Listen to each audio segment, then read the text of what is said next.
Movie start होती है John से, जो कि एक प्रोफेशनल किलर था और वो पैसों के लिए किसी को भी मार देता था और वो क्राइम की दुनिया का सबसे एक्सपेंसिव और स्किलफुल किलर भी था। लेकिन फिर वो शांति की जिंदगी गुजारने के लिए सब कुछ छोड़कर एक लड़की से शादी कर लेता है। उसकी वाइफ का नाम हियोंसू है, जिसके साथ वो अब हंसी खुशी रह रहा है। एक दिन जॉन की वाइफ उसे कहती है कि मैं अपनी फ्रेंड के साथ कुछ दिनों के लिए घूमने जा रही हूँ, इसलिए मैं चाहती हूँ कि तुम मेरी फ्रेंड की स्टेप डॉटर का ध्यान रखना, क्योंकि उसका फादर डिवोर्स के बाद कभी उससे नहीं मिला, इसलिए उसकी मदर के अलावा कोई भी उसका ख्याल रखने वाला नहीं है। लेकिन जॉन इनकार कर देता है क्योंकि जेनी 17 साल की टीनेजर लड़की है जो कि अपना ध्यान रख सकती है। लेकिन जैसे तैसे ह्यूनसू जॉन को मना लेती है। अगले दिन अपनी वाइफ को एयरपोर्ट छोड़कर जॉन जेनी को पिक करता है, जो कि जॉन से कहती है कि आज रात वो अपनी दोस्त के साथ रहना चाहती है, जिसके लिए जॉन मान जाता है। लेकिन जाने से पहले वो जेनी को कुछ पैसे देता है, लेकिन पैसों के साथ ही वो जेनी के वॉलेट में एक ट्रैकिंग चिप भी डाल देता है, क्योंकि उसे पता था कि ये बच्चे टीनेजर हैं और वो नादानी में कुछ भी गलत कर सकते हैं। खैर, अब जेनी और उसकी फ्रेंड को होमडाई नामी एक जगह पर वो छोड़कर अपने घर आ जाता है।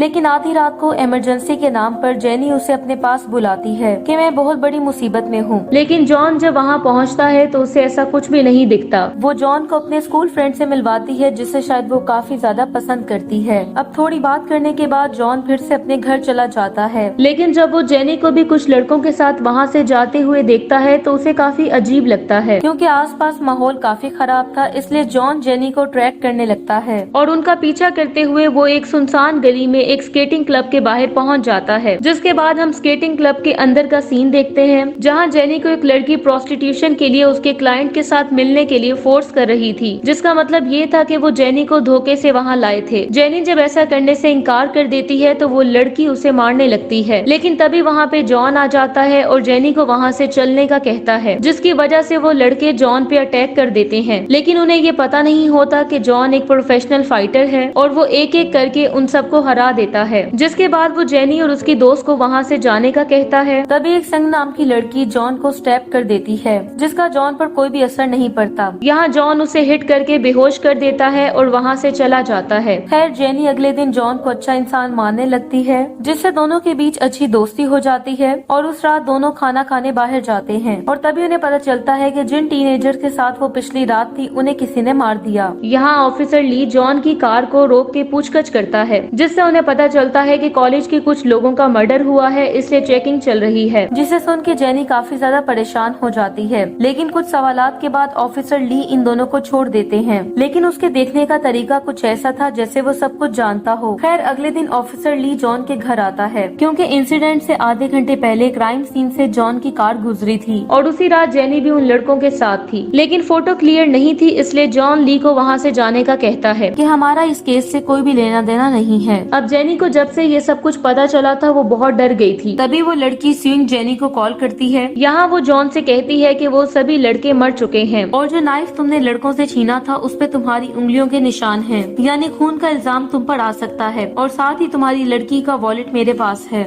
जो कि दोनों को फंसाने के लिए काफी है। इसलिए अगर वो दोनों उसकी बताई हुई जगह पे नहीं आए तो वो सारे सबूत पुलिस को दे देगी। ये सुनकर जॉन वहाँ जाने के लिए तैयार होने लगता है, लेकिन वो जेनी को घर पे ही रहने का कहता है और उसे घड़ी देकर अपनी कलाई पे बांधने का कहता है। जिसके बाद वो अकेले ही वहाँ से चला जाता है। जॉन जब सियोंग की बताई हुई जगह पे पहुँचता है तो उसे पता चलता है कि वो लोग सेक्स ट्रैफिकिंग में इन्वॉल्व हैं और सियोंग के लिंक्स बहुत ही खतरनाक लोगों से हैं। यहाँ जॉन उससे वो चाकू मांगता है, तभी वहाँ मौजूद एक आदमी जॉन पे अटैक कर देता है, लेकिन जॉन उसे बड़ी आसानी से बेहोश कर देता है। जिसके बाद वो उस आदमी को काटने लगता है और कहता है कि वो नाइफ उसे जल्दी से दे दो, नहीं तो ये मारा जाएगा। इसलिए वो डर के जॉन को वो नाइफ दे देते हैं। और इसी बीच सियोंग का भाई जॉन पर गोलियां चलाने लगता है, जिसमें जॉन को कुछ नहीं होता, लेकिन वो नाइफ को अपने कब्जे में कर लेता है। खैर, अब यहाँ जॉन को लगने लगता है कि सुंग और उसके भाई ने ही उन लड़कों को मारा होगा, इसलिए जॉन दोनों का पीछा करने लगता है। लेकिन तभी एक हिटमैन जॉन पर अटैक कर देता है। यहाँ उन दोनों में एक जबरदस्त फाइट होने लगती है। अब क्योंकि वो हिटमैन भी काफी अच्छा फाइटर था, इसलिए वो भी जॉन को काफी टफ टाइम देता है। पर जैसे तैसे जॉन उसे जख्मी करके यहाँ से चला जाता है और घर पर आते ही जॉन को पता चलता है कि वो लोग जेनी को अपने साथ ले गए, यानी कि सुंग ने जानबूझकर जॉन को जेनी से अलग किया ताकि वो जेनी को किडनैप कर सके। खैर, जॉन ने जो घड़ी जेनी को दी थी उसमें एक ट्रैकर भी था, इसलिए वो उसे फॉलो करते हुए जेनी की लोकेशन तक पहुंच जाता है, जहां उसे सुंग मिलती है।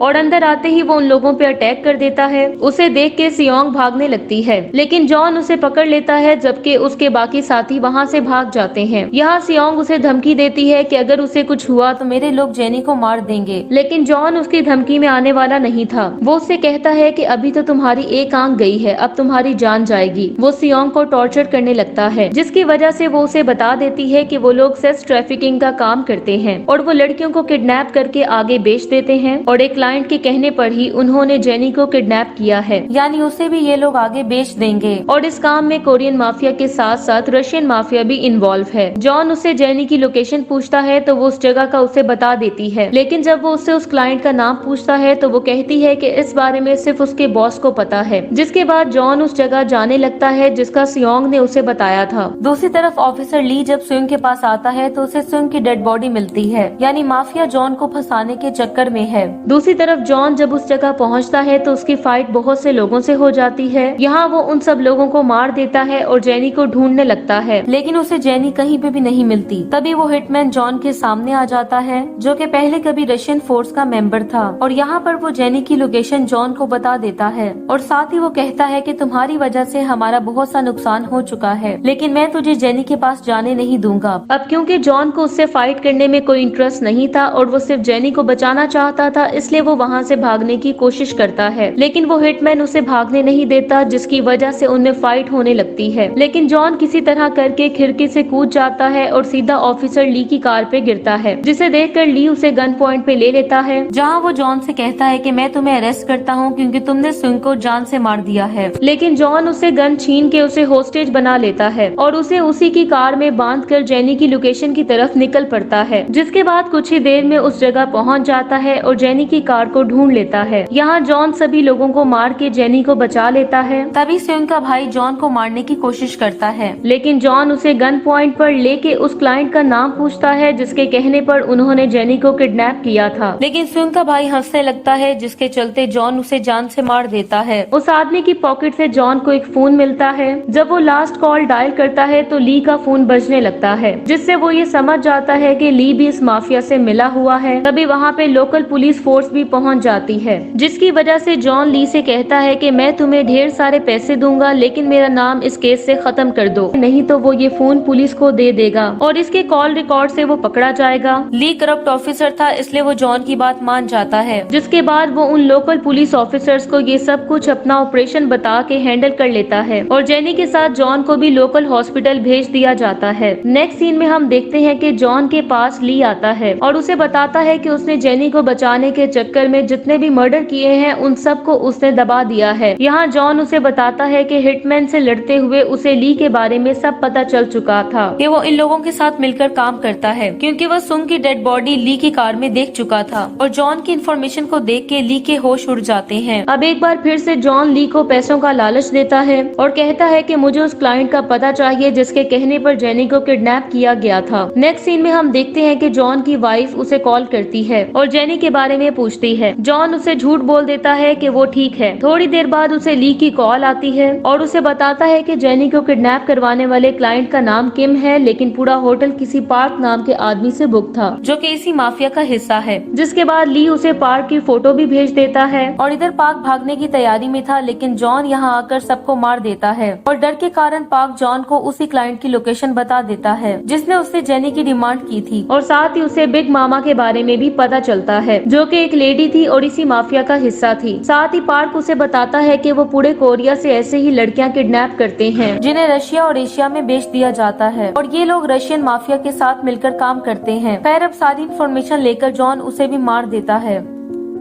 उसके बाद ऑर्गेनाइज्ड क्राइम की टीम आती है जो कि सब डेड बॉडीज और सबूतों को मिटा देती है। जिसके बाद जॉन अपने एक पुराने साथी से स्नाइपर गन लेकर रेडी हो जाता है। तभी जॉन को ली की कॉल आती है जो उसे कहता है कि इसमें कोरिया के बहुत बड़े बड़े पॉलिटिशियन भी शामिल हैं, जिनसे पंगा लेना काफी खतरनाक साबित हो सकता है। लेकिन जॉन एक प्रोफेशनल किलर है, उसे किसी भी पॉलिटिशियन या ऑफिसर से कोई फर्क नहीं पड़ता। यहाँ ली जॉन से कहता है कि जेनी के फादर एक इंसिडेंट में मारे गए थे और अब जेनी अपनी स्टेप मदर के साथ रहती है और जिस क्लाइंट ने जेनी को किडनैप करवाया था वो CBL का प्रेसिडेंट है, यानी एक बहुत बड़ा पॉलिटिशियन है। खैर पुलिस से इन्फॉर्मेशन लेकर जॉन उसी मेंशन के पास आ जाता है जहाँ की इन्फॉर्मेशन उसे पार्क से मिली थी और यहाँ जॉन स्नाइपर गन की हेल्प से बहुत से लोगों को मार देता है। लेकिन जल्द ही हिटमैन को जॉन का पता चल जाता है और यही हम देखते हैं कि ली भी जॉन के साथ है। लेकिन कुछ ही देर में ली जॉन को धोखा दे देता है। यहाँ ली जॉन को प्रेसिडेंट के सामने लाता है और इस तरह जॉन को पता चलता है कि वो ये आदमी है जिसने जेनी को किडनैप करवाया था। यहाँ ली ये डिसाइड करता है कि वो जॉन को मार कर ये मामला ठीक कर देगा।